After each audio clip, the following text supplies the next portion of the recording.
Yo, listen. Joe Scarborough and Mika Brzezinski are so close.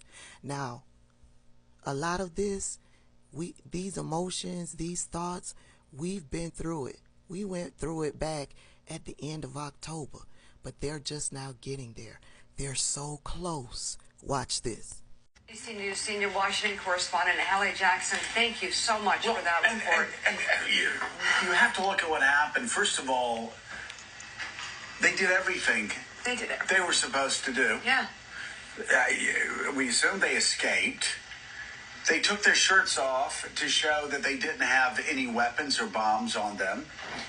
They waved a white flag, and they were gunned down. I mean, the hope they must have had in their hearts that they were coming across the IDF. Maybe this was their moment to finally be safe. And their father was exactly right. They were not only let down horribly by their government and killed by Israeli forces on December the 14th, but this government let them down on October 7th. Like they let down all of Israel. They let down all of Israel by, first of all, being asleep at the switch. Secondly, telling Qatar to funnel billions of dollars. The Netanyahu government told Qatar to funnel billions of dollars to Hamas. And to keep that money coming just a month before the attacks.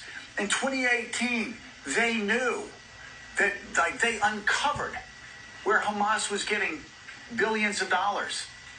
And they found the Hamas money machine, as the New York Times reported years ago. But they didn't want to turn it off. They wanted it to continue. And then when the attacks began, in some cases it took them 7, 8, 10, 12, 14 hours. 14 hours. There's a school shooting in America. Cops are there in 2 minutes, 3 minutes. What happened? The area shut down. Nobody can answer it. What happened in those hours? We asked Admiral Stavridis. I mean, they must have what known happened. And he said, we still happening. don't know why they didn't respond. Of course they knew it was happening. So then what do you make of hours of no response? Well, what they will tell you is you will hear stories of some people responding and even being shot and killed. And yet, there was no government response big enough. Are we to believe that Netanyahu had weakened the military and the police force so much that they could not stop drugged out terrorists on mopeds and paragliders?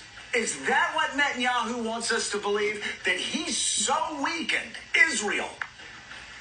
He's so weakened Israel that the IDF could not even stop hopped up, drugged out terrorists on mopeds ATVs. And paragliders and ATVs. That's what they want us to believe. But that's not what happened. You know they're lying to you. And I know where they're lying. And it's like Admiral Stavridis said earlier, they can no longer say, oh, let's wait until this war is over. And then we will give you answers on why we let down the hostages, why we let down the women who were raped and brutalized, killed, dragged around Gaza while crowds cheered.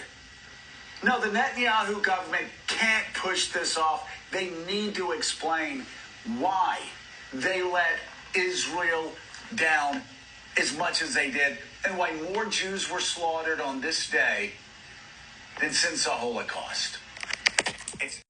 They are so close. They are so close to saying that Bibi, there is a conspiracy of some sort, and he is behind it. They are so close. They are struggling because they don't want to believe it.